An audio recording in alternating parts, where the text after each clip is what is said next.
Cumbria to share in over £200,000 compensation for the hardship they suffered in the aftermath of the Chernobyl nuclear disaster. The Ministry of Agriculture revealed tonight that nearly 600 claims for compensation have been approved from farmers all over Cumbria.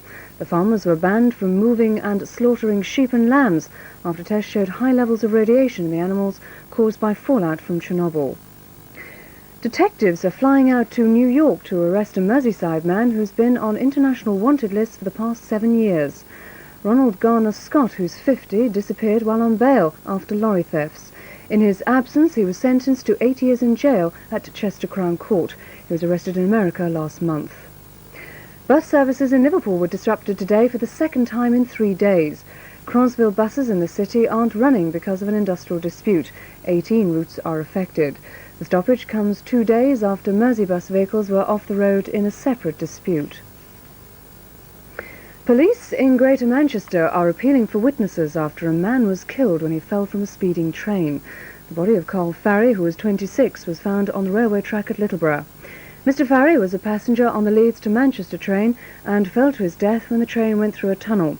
Police say there are no suspicious circumstances, but they want 2 men who were sharing a carriage with Mr. Farry to come forward. The Isle of Man's fixed penalty system for motoring offences, which came into force on New Year's Day, has had to be suspended because of lack of staff. The system should have been operated by traffic wardens. And now look at the region's weather. There'll be clear intervals and showers tonight, temperatures falling to 1 degree Celsius, that's 34 Fahrenheit, bringing a touch of ground frost. Tomorrow will be mainly dry with sunny interludes, temperatures reaching 5 Celsius, 41 Fahrenheit. Strong northwesterly winds should die down during the day. And now for a look at the national weather picture with John Kettley. Good evening to you. I know you've seen some snow in the Scottish mountains over the past 2 or 3 weeks, of quite heavy falls of snow, but it's a turn of the rest of the country now to see a spell of rather wintry weather as it turns very much colder with some severe frost around at night. Now these were today's temperatures. You won't see the likes of these again this week, I wouldn't have thought. Some places seeing 9 or 10 degrees, and that's a couple of degrees above where it should be really at the beginning of January, but things are definitely going to take a tumble as we go through the next couple of days. On the Atlantic chart we've got this run of west to northwesterly winds across the country, but it's this area of low pressure here which is going to develop and move southeastwards across into Europe in the next couple of days, drawing in these very much colder winds off Siberia, and as you can imagine, Siberia at this time of year is not the place to be. Now on the satellite pitch you can already begin to see things developing in the relatively warm North Sea as you get some rather large patches of white cloud there. They're showers, and they're going to turn up as sleet and snow as we go through the day on Tuesday. Well, at the moment in the south of England and Wales we've got quite heavy showers coming across the Midlands, actually mainly of rain, but the further north you go the more likely you are to see some sleet and snow showers through the night. But I think many of them in the south are going to die out, leaving some quite heavy ones though up in northern parts of Britain with some hail around as well. Temperatures generally speaking holding up just above freezing because of the strength of the wind, but here and there you will find temperatures dropping down to about freezing point, so 1 or 2 icy roads around certainly by the morning.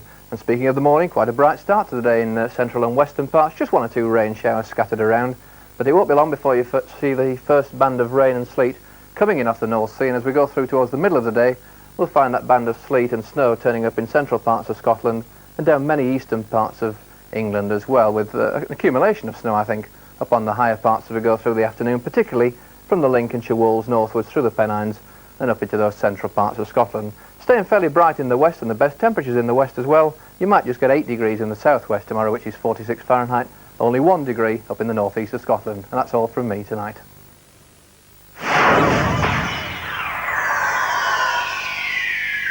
Detective Sergeant Alan Rockcliffe is the copper and nursemaid who's dedicated to turning his tender trainees into detectives. Good. You're both ready. Ready? I want you for a job. Oh, what job? To lift Thorne's killer. Well, I can't force you to come with me. And it'll be dangerous, because he'll be armed and we won't be. But I want him badly. Very badly indeed. Don't like that man, Charlie, do you? Doesn't like me much either. I shouldn't worry, he's got the hump of the whole CID. Yes, that is tight. The crime squad's not your private army. Don't you ever use it to settle old scores, understood? And by Christ, Rockcliffe, If we ever talk again, in here, alone, or out there, you'll damn well call me sir. Unorthodox and Unloved, Rockcliffe's Babies on Friday at 9:30 on BBC1. Now on BBC1, Clint Eastwood is joined by Lee Van Cleef in some tough tactics to gun down a killer for a few dollars more.